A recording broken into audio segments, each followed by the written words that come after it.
JK Yadav Films present.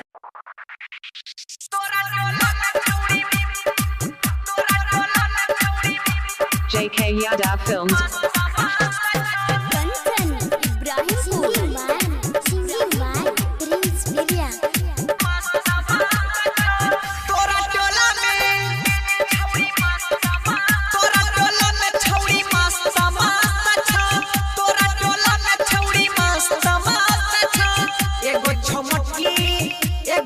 एगो छोगर की एगो सबर की देखै में सब जबरदस्त दस्त छौ तोरा टोला में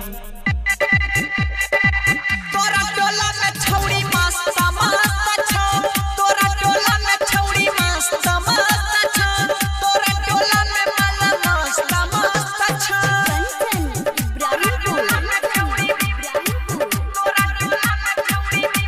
JK Yadav Films.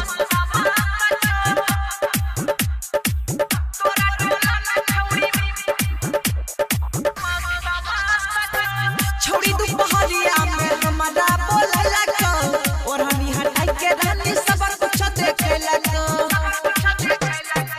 छौड़ी दुपहरिया में हमरा बोले लगो और हनी हटाई के रानी सब कुछ देखे लगो हमरा तू बात मानै बेसी नहीं है ना फानै कहे छौ तोहर क्रिया बेसी नहीं माइट खाने चुमा लेबै में सब व्यस्त छौ तोरा टोला में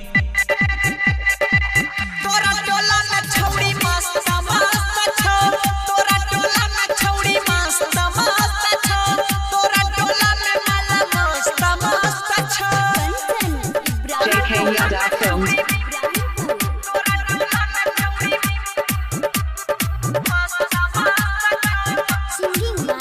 Singing by Prince Birya. भेलो जबाना कोई छौ नहीं ना दाना रे सभी के देह देह पया अपन निशान रे